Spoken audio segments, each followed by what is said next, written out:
جن مسائل الاختلافیہ، مسائل الخلاف جس کے بات کی جا رہی ہے، اختلافی مسائل کی بات کی جا رہی ہے، وہ مسائل عملی ہوں، وہ مسائل عملی ہوں، عقدی نہیں۔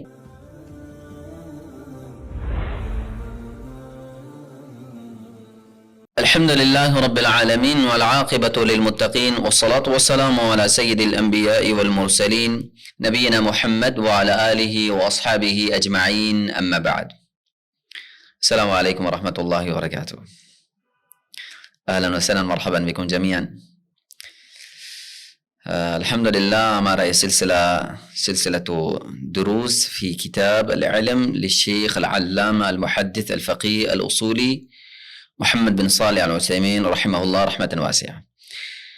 ان کی اس کتاب کے حوالے سے سلسلہ دروس چل رہا ہے، اور الحمدللہ یہ تقریباً ہماری 8ویں نشست ہے اس موضوع کے حوالے سے، اور ترکیز ہم نے شیخ صاحب کی کتاب پر ہی رکھا ہے، اسی پر ہے۔ تو آج کے اس موضوع کے حوالے سے بالخصوص طالب علم وہ یہ ذہن بنا لے اور سیکھ لے اور سمجھ لے کہ کسی مسئلے کے اندر منہج کیا اختیار کرنا ہے، بالخصوص اگر وہ مسئلہ اختلافی ہو تو۔ شیخ رحمۃ اللہ علیہ نے یہاں پر ایک عنوان بھی ذکر کیا، رحابۃ الصدر فی مسائل الخلاف، کہ وسع صدر ہونا چاہیے، وسیع الظرف ہونا چاہیے، کشادہ دل ہونا چاہیے ان مسائل کے اندر جن مسائل کے اندر اختلاف ہے۔ اچھا، ان چیزوں کو سمجھنا بھی بہت زیادہ ضروری ہے، بالخصوص موجودہ دور کے اندر۔ ہمارا یہ گفتگو یا جن باتوں پر ہم بات کر رہے ہیں، ان حوالے سے چند مبادیات کو ذہن میں بٹھانا بہت زیادہ ضروری ہے۔ پہلے تو یہ خطاب یا یہ باتیں کس سے کی جا رہی ہیں؟ رحابۃ الصدر یا وسیع الصدر ہونا، کشادہ دل ہونا، وسیع الظرف ہونا، یہ بات کس سے کی جا رہی ہے؟ یہ کسی مبتدی طالب علم سے نہیں بات کی جا رہی، یاد رکھیے گا۔ ان طلباء سے بات ہو رہی ہے جو منتہی ہیں بالخصوص، یا متوسط ہیں لیکن اعلیٰ قدرت کے مالک ہیں، یعنی ان کو ایک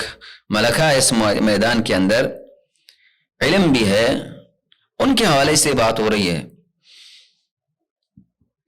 ایک تو یہ ہے کہ اس سے خطاب، اس بات سے مراد ایسا نہیں، کبھی کبھار یعنی میں نے کہا کہ جس طرح کہ آج کل سوشل میڈیا کا یہ دور ہے، ہر ایک بندہ کیمرہ اٹھایا، مائک اٹھایا اور بات کرنا شروع ہو گیا، اور کبھی کبھار یہ یعنی ہمارے ہاں تو افراط اور تفریط ہے، کبھی تو بالکل حد سے تجاوز ہے، بالکل پیچھے حد سے پیچھے ہو جانا ہے۔ کبھی کبھار ایک طالب علم جو مبتدی طالب علم ہے، یہاں میرے خیال میں ابھی طلباء کے لسٹ میں بھی شاید شامل نہ ہو پورا، اور وہ شروع ہو جاتا ہے ردود کے متعلق، یعنی ردود پہ پڑ جاتا ہے، فلاں پہ رد ہو رہا ہے، فلاں پہ رد ہو رہا ہے، جیسا کہ آج کل یہ ایک منہج بنا دیا گیا، ایک ذہن بنا دیا گیا، سوچ بنا دی گئی ہے۔ تو اس حوالے سے اس بات کو سمجھنا بہت زیادہ ضروری ہے کہ پہلی بات کہ اس سے مراد وہ طلبہ نہیں، پہلے تو ان کو اپنے آپ کو اس زمرے کے اندر لانا ہے، اس جماعت کے اندر لانا ہے، اس مرحلے کے اندر لانا ہے کہ وہ طالب علم ہے۔ پہلی بات، مبتدی طالب سے بات نہیں ہے، مسئلہ الاولا یہ مسئلہ۔ دوسرا یہ ہے کہ جن مسائل کے اندر بات کی جا رہی ہے، کبھی کہہ دیجیے میں تو اختلاف مسئلہ میں بڑا وسیع صدر ہوں، پہلے آپ اس مسئلے کے اندر وسیع صدر تو تب ہوں جب آپ اس مرحلے پر آئیں تو صحیح، اس علم کے اس لیول پر پہنچے تو صحیح کہ آپ بڑے وسیع صدر ہیں، بڑے وسیع ظرف ہیں۔ ابھی آپ اس مرحلے پر پہنچے ہی نہیں تو وسیع صدر و وسیع ظرف ہونا تو دور کی بات ہے۔ پہلے طالب علم تو پورے ہو جائیں، پہلے پورے طالب علم تو بنیں، اس کے بعد جا کے اس موضوع پر بات کرنے یا پھر تشدد میں آ جانا، شدت اور تعصب میں آ جانا نہیں۔ پہلا مسئلہ یہ ہے کہ اس سے پہلے وہ طالب علم منتہی طلبہ ہو، یا وہ علم کی وہ ایک حد تک پہنچے ہوں، یا ایک میزانیہ جو مقرر ہے اس تک پہنچے ہوں۔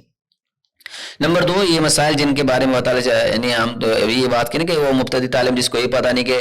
یہ اختلافی مسئلہ ہوتا کیا ہے،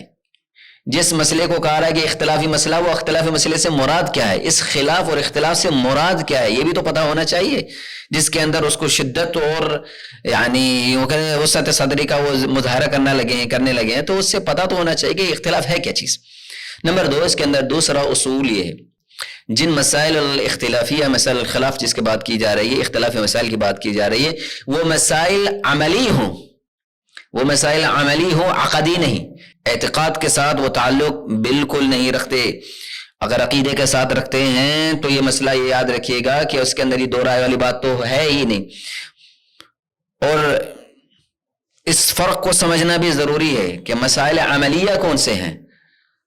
اور مسائل الاعتقاد کون سے ہیں. یہ فرق بھی طالب علم کو پتہ تو ہونا چاہیے، جس کے اندر وہ تصاول برت رہا ہے یا اس کے اندر وہ سطح ظرفی کا مظاہرہ کر رہا ہے یا شدت سے کام لے رہا ہے، دونوں مراحل کے اندر. اس کے علاوہ ایک اور بھی یہ جو ابھی شیخ صاحب کا یہ موقف ہے کہ ان یکون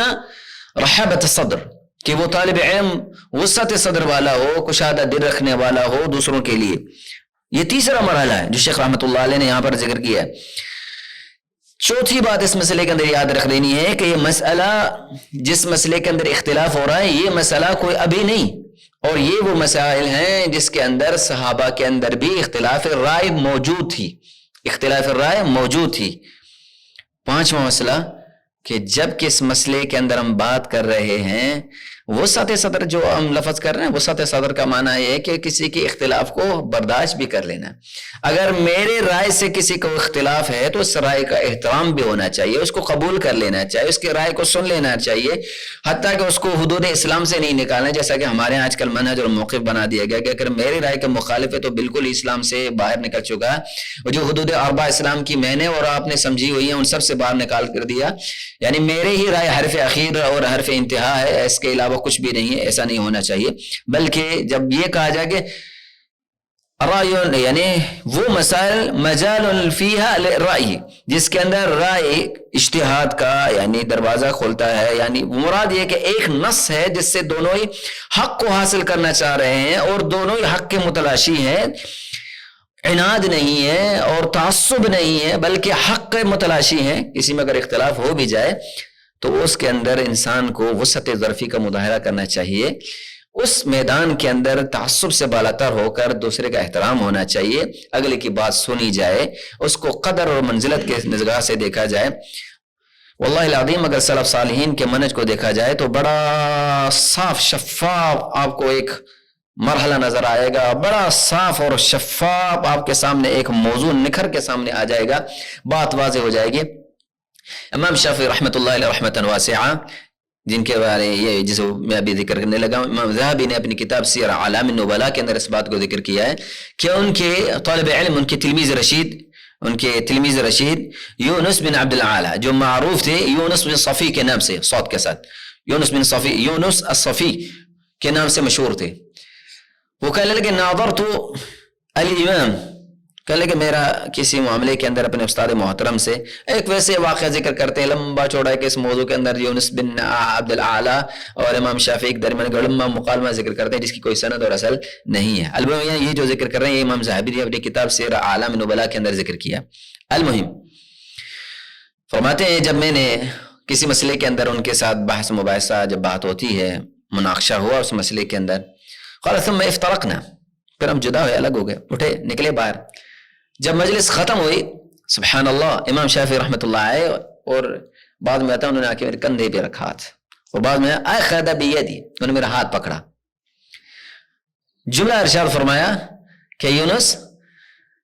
سبحان اللہ کہ جس مسائل کے اندر ہم نے اختلاف کیا ہے،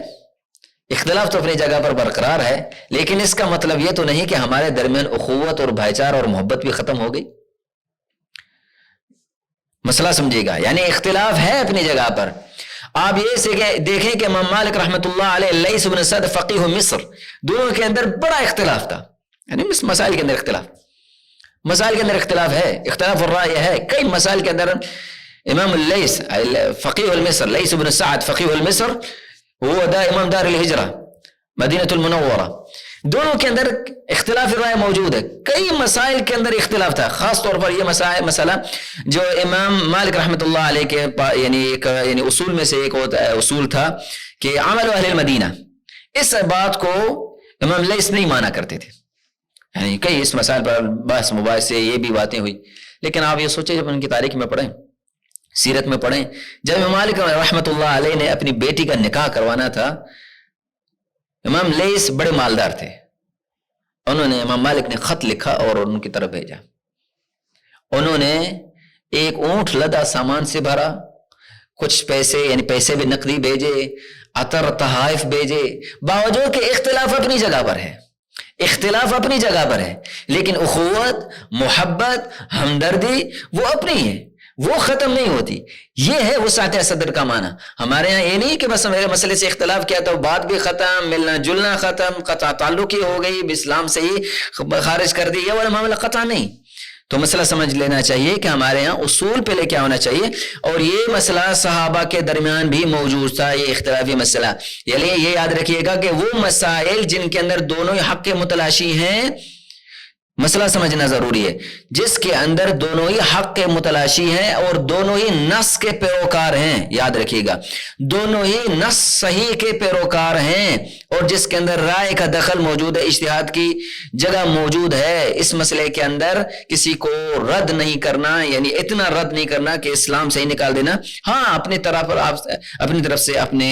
یعنی یوں سمجھے کہ استدلالات یا اپنا موقف آپ یعنی ذکر کر سکتے ہیں، لیکن جس طرح عام ہمارے ہاں موجود ہوتا ہے اس طرح قطع نہیں ہونا چاہیے. وگرنہ اس طرح کے اختلافات تو صحابہ کے اندر بھی موجود تھے. مثال دیتے ہیں، ایک دو مثال دیں گے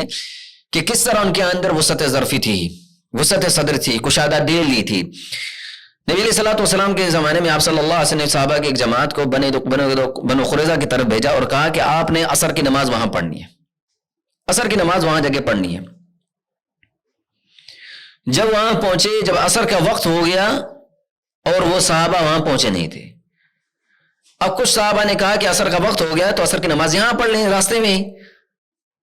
بعض نے کہا کہ نہیں، اللہ کے رسول صلی اللہ علیہ وسلم نے کہا کہ عصر کی نماز بنو قریظہ میں پڑھنے. بعض کا موقف تھا کہ رسول اللہ کی مراد یہ تھی کہ جلدی میں جانا ہے اور وہاں جا کے پہنچنا ہے، لیکن اگر یہاں نماز کا وقت ہو گیا تو نماز کو ادا کر لیتے اور پھر وہاں پہنچ جاتے ہیں. انہوں نے کہا بعض نے اس موقف کو اختیار کرتے ہوئے وہاں عصر کی نماز پڑھ لی، اور کچھ نے اس موقف کو اختیار کیا کہ جی ہم نے تو رسول اللہ صلی اللہ علیہ وسلم کہا کہ وہاں تک پہنچے اور ہم نے وہیں صلاۃ العصر، عصر کی نماز ادا کرنی ہے. جب دونوں ہی واپس آئے تو اللہ کے رسول صلی اللہ علیہ وسلم نے کسی کو بھی کچھ نہیں کہا کہ دونوں ہی یعنی دونوں کو ہی اس بات پر. دیکھیں جس مسئلے کے اندر یہ وہ ہمارے مسئلہ کہ یہ فروعی مسائل ہوتے ہیں، چھوٹے جو میں آتی ہے اس کی مثال بھی میں ذکر کروں گا اس کے اندر، کہ جن مسائل کے اندر ہم شدت اختیار کر جاتے ہیں، لیکن صحابہ کا منہج اور موقف نہیں تھا. اگر ایسا کوئی مسئلہ ہو بھی جاتا تھا تو اس مسئلے کی طرف اعتدال کے ساتھ، بڑے کشادہ دلی کے ساتھ، فرخ دلی کے ساتھ مسئلے کو حل کر لیتے تھے اور آپس میں محبت اور بھائی چارے کو قائم رکھتے تھے. امثلہ تو اس کے موضوع کے اندر مثالیں تو بہت زیادہ موجود ہیں صحابہ کی. اگر آپ دیکھیں شیخ عثیمین رحمۃ اللہ علیہ نے اپنی اس کتاب کے اندر بھی اشارہ کیا ہے کہ اگر ان مسائل کی طرف دیکھنا چاہتے ہیں تو نصوص کی طرف دیکھیں. وہ کتب جو آثار صحابہ سے بھری ہوئی ہیں آپ کو نظر آئے گا اختلاف موجود ہے، لیکن اس اختلاف کے باوجود بھی عزت، احترام، وقار، محبت، مودت، الفت وہ برقرار رہی ہے. اس اختلاف کی وجہ سے کسی پر طعن اور تشنیع نہیں ہوئی، اور یہی علماء کا وتیرہ رہا ہے. لہذا ہمارے ہاں یعنی ہمیں آج کے اس موضوع کے اندر ان چیزوں کو سمجھنا ضروری ہے کہ وہ مسائل کون سے ہیں جس کے اندر اختلاف کی گنجائش موجود ہے، اور وہ کون سے مسئلے ہیں جن کے اندر اختلافی گنجائش بالکل نہیں ہے، اور کہاں کسی اختلاف کو کیسے پیش کرنا ہے، اس کو کیسے اس کے ساتھ تعامل کیا جائے، اس کو کیسے حل کیا جائے، تعامل اس کے ساتھ کیسے کرنا ہے. یہ آپ کے ساتھ چند گزارشات آپ کے سامنے ذکر کیے. انشاءاللہ اس کا باقی حصہ ہم اگلے درس میں ذکر کریں گے، اور کئی ایسے باتیں جو ہمارے سامنے آئیں گی جس کو ذکر کرنا اور سمجھنا بہت زیادہ ضروری ہے. بارک اللہ فیکم. السلام علیکم ورحمۃ اللہ وبرکاتہ.